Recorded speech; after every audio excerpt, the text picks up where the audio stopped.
Hello, everyone! I hope you're ready for another adventure because today Wayne reads The Night Henry Ford Met Santa by Carol Hagen. Always remember that as we go through the story, all you have to do is press the CC button in order to follow along with the words. Who do you think is going to join us for today's adventure? North Star. Have you come to join us? It seems that for this holiday adventure, North Star is going to want to be a part of the journey. Lead the way, North Star. Let's jump in. It was a snowy evening, 3 weeks before Christmas, 1908 in Detroit, Michigan. Henry Ford was in his workshop admiring his new Model T Ford. Henry thought it was the most beautiful car he had ever seen. He wished that everyone in town could own one of his cars.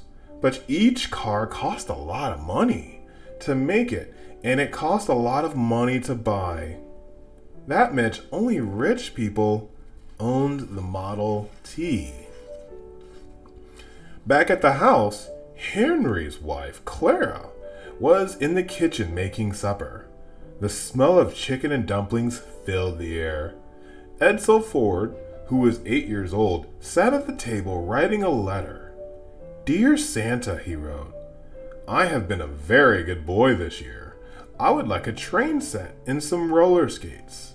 I can't think of anything else. Thank you. Edsel Ford. Can we leave Santa some cookies and milk like we did last year? He asked his mother. That would be a nice idea, Clara answered. We can also leave some carrots for his reindeer. They worked very hard pulling all those toys across the sky. Now, son, please put on your coat and boots and go to the shed and tell Papa to come in for supper. Edsel bundled up and headed for his father's workshop in the shed behind their house. Outside, he could hear the snow crunch under his feet. He could see his breath from puffs of smoke. The moon was big and bright, and it made the field look like it was splashed in moonbeams and glitter. Edsel gazed up at the yellow moon and imagined what it must be like to drive a sleigh across the sky like Santa. This year on Christmas Eve, Edsel hoped to stay awake long enough to catch a glimpse of Santa and his reindeer flying across the sky. Edsel opened the door of the shed. Hello, Papa, he said, as he shook the snowflakes off his boots and brushed some snowflakes from his eyelashes. Mama said dinner is ready. Thank you, son, Henry said as he put on his coat and boots. Papa, are you going to ask Santa for anything? Edsel asked as they walked through the deep snow. I don't need a present from Santa, but I could use some advice, said Henry. I need to find a way to make cars cheaper so that ordinary folks won't have to ride around in horses and buggies anymore. It would take a miracle to solve this problem, said Henry.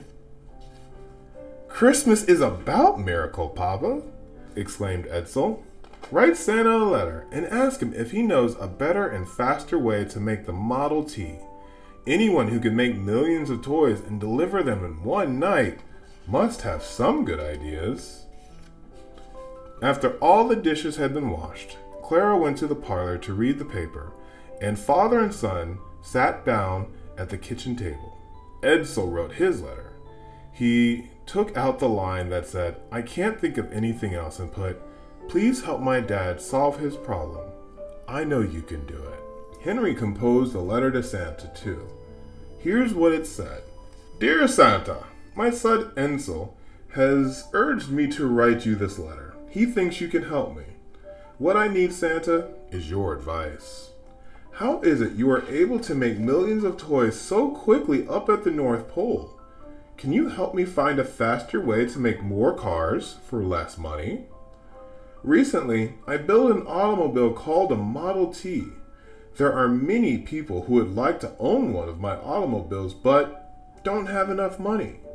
If I can make the car more affordable, doctors could get to patients more quickly. Families could drive to church on Sundays and then enjoy a picnic afterwards. More farm children can attend schools in town. The cost of keeping a car is 4 times less than owning a horse. I just need a way to make a car cost less to make. Thank you for your help. Your friend and Edsel's dad, Henry Ford, Detroit, Michigan. The next morning, Henry mailed the 2 letters on his way to the factory in town. Several nights later, everyone in the Ford home was fast asleep. A light snow shower fell over the city. The only sound in the house was the tick-tock of the grandfather clock in the parlor. In the middle of the night, Henry awoke to a noise on the roof. Then he heard a loud thud and a groan from the parlor. He got out of bed and went downstairs. There in the fireplace was Santa. "Hello," said Santa. "What are you doing here?" cried Henry. "It's not Christmas." "Aren't you Henry Ford?" asked Santa. "Well, yes, I am. Didn't you write me a letter saying that you needed some help?" "Yes, I did write you a letter. So I have come to help you with your problem," said Santa. "Come with me," he said, with a twinkle in his eye. Santa took Henry up to his chimney to the sleigh on the roof. Henry was surprised at how it was so easy to get up the chimney. After a smooth ride, they arrived at the North Pole. Henry met Mrs. Claus, who was in charge of feeding the elves. Every day, Mrs. Claus and her helpers made delicious sandwiches and pies and hot cider for the elves to feast on. There were hundreds of elves working in Santa's workshop. Santa greeted every elf and knew each one's names. The workshop was clean and bright and even bigger than Henry's factory. The elves were busy making sure all children got the toys on their list. Down the hall was a very big room. "This is the rotunda," Santa said. Seated at a long table, there were dozens of elves making toy trains. Henry noticed something different about the way they were working. Each elf only had one job to do. One elf cut the wood. The elf next to him pounded the nails as he put on the sides of each car. The next elf painted the train. The next elf put the wheels on, and so on until the last elf put the finished train into a beautiful Christmas box with a child's name attached. Henry noticed it took no time at all to make the train cars. This gave him an idea. "That's it! I'll make my cars the same way the elves are making these trains. I'll set up my factory with everyone in a line just like this one. Each worker will do only one task and pass the car along to the next worker. That worker will do one task until it reaches the end of the table and the car is completely assembled. I'll be able to make hundreds of automobiles in half the time. More people will be able to afford my cars because they'll cost less to make." As they left the rotunda, Henry saw many boxes, each containing a train set for a different child. He even noticed one box that said, "To Edsel," from Santa. When Santa dropped Henry off at home, the sun was just coming up. The family was still sleeping, and Henry decided to wait until Christmas Day to tell them about his visit to the North Pole. Christmas morning finally arrived. Edsel woke and leaped out of bed. The fresh fallen snow looked like a white velvet blanket. "It's Christmas!" he cried. He made such a commotion running down the stairs that his parents woke too.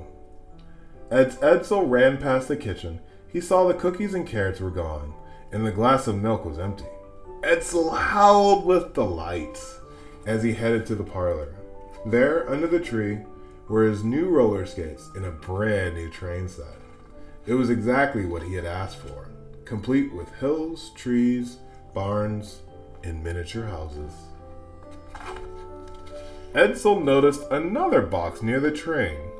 The card on the gift read, "To Henry, from Santa." "Look, Papa," said Edsel. "Santa brought you a present too." Henry unwrapped it and smiled. There in the box was a miniature Model T Ford. That was an amazing adventure with Henry, Edsel, and the rest of the entire family. What do you think of that adventure, North Star? I like that part too. I'll see you in the next one. And we'll see you on the next one here with Wayne Reads. Thank you for joining us. Can't wait to see you on the next adventure. Bye-bye.